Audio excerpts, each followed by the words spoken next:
est capable de relier Ben Gilo. C'est quoi Ben Gilo? Celui qui appartient à son âge. Au fait, sa correspondance.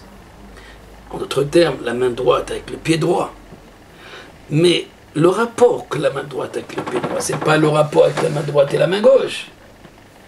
Tiferet et Yesod, ils ont un rapport, mais un au-dessus de l'autre. Alors si Yesod, c'est Yosef, il prend la place de Tiferet, de Yehuda, il y a un problème. Donc, il y a une manière d'interaction entre les corottes, entre les forces. Alors on fait une expérience tout de suite. Dans une première étape, encore une fois, c'est de disposer uniquement les schémotes sur les 6 extrémités du corps. Je ne parle pas de la tête. La main droite, c'est une extrémité. La main gauche, le plexus, c'est les 3 premiers. Netzach, Hod, Yesod, et on fait Malchut, qui va être comme une sorte de cercle, effectivement, et qui englobe les 6 extrémités. Déjà, si on apprend à faire correctement cette partie, cela nous permet, dans une autre étape, de faire ce qu'on appelle l'ouverture des portes. Parce qu'en vérité, on ne commande pas Chabad. Chabad, on va dire Chabad, l'âme divine, elle ne peut pas se révéler dans l'homme tout le temps qu'il n'y a pas cet équilibre. En d'autres termes, il faut que l'enfant sorte du ventre. Il faut déjà qu'il ait une structure qui complète ces structures par la Yenika. Et après, peut-être, il reçoit ce qu'on appelle la Neshama. Maintenant, l'intelligence, ça n'a rien à voir. L'intelligence, il développe ce qu'on appelle Da'at Tahton. Le Da'at Tahton, c'est ce qu'on appelle, on va dire, la faculté cognitive. C'est le Da'at Tahton. En fait, c'est le Da'at qui est lié aux 6 extrémités. Mais ce n'est pas le Da'at qui est lié, Da'at Elyon, à Chokhmah et Bina. Dans ce cas-là, on n'est pas dans l'intelligence divine qui vérole. On est dans une intelligence qui est au niveau sensoriel, au niveau émotionnel, au niveau de la perception des sens. Donc, dans un premier plan, on va prendre la disposition de ces schèmes, parce que ce schème, il est très puissant, il a une caractéristique de tikkun du taureau. En fait, il répare le chaos. Il répare le chaos. C'est quoi réparer le chaos? Réparer le déséquilibre.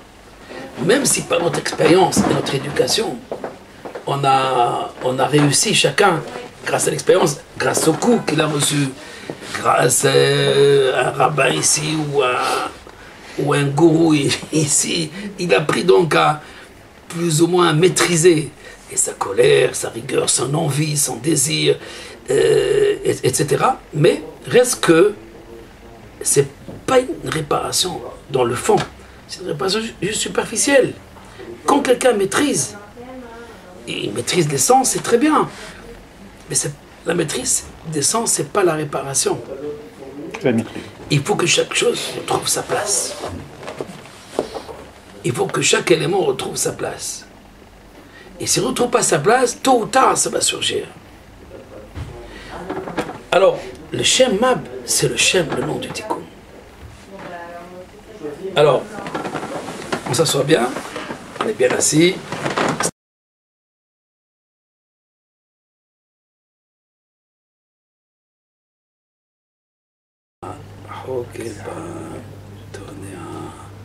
Voilà, ça c'est juste la première version de la Bechoach, du Shem Mab. Il y a un verset qui dit Pithouli Sha'arei Tzedek, ouvrez-moi les portes de l'équité, Avobam Odea, je viendrai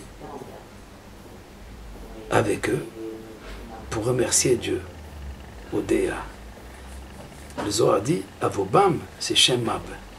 On peut monter avec le Shem Mab, parce que le Shem Mab, c'est un ascenseur. C'est la deuxième leçon du Shem Mab. On parlera de ça la chaîne la prochaine fois. La première leçon, c'est Zemulze, c'est l'équilibre.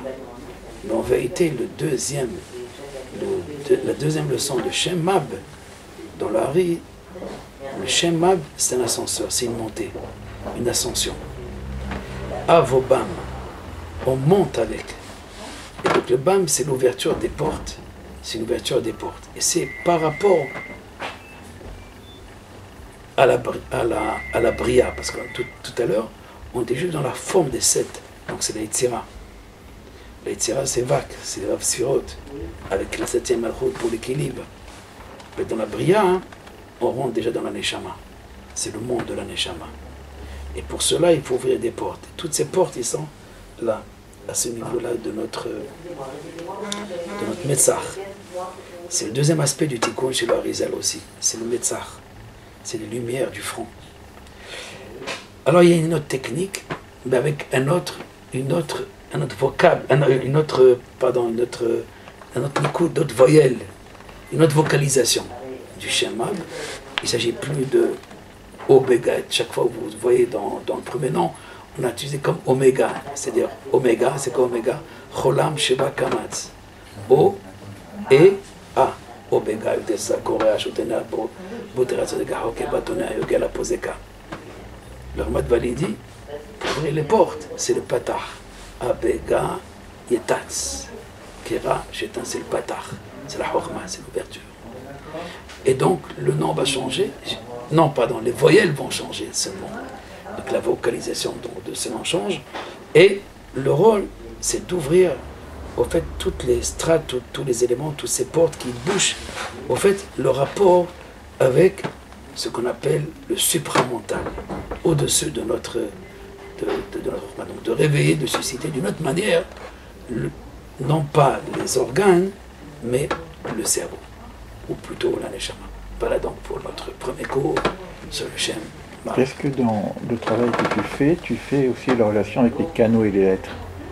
Les canaux entre les séphirotes? Oui. Parce qu'on a plusieurs versions des lettres. De Raboulavia, ça. C'est le Rav Kaplan. Mais moi, j'ai utilisé cette méthode plusieurs fois. Mais j'ai vu... C'est comme si tu utilises une Renault et une Jaguar. Alors, et tu as deux possibilités. C'est les schémotes de Havaya ou de Ekie. Maintenant, ce qu'ils font avec le schéma, c'est dangereux. Ça veut dire qu'il faut que tu sois vraiment dans une pureté exceptionnelle. C'est-à-dire qu'il faut qu'il n'y ait rien, tu n'attends rien de rien, tu cherches rien du tout. Tu es dans un jeûne, il faut jeûner avant. D'après le Raboulavia dans Ora Sechel, il le dit. Il faut jeûner avant et il faut le faire après une certaine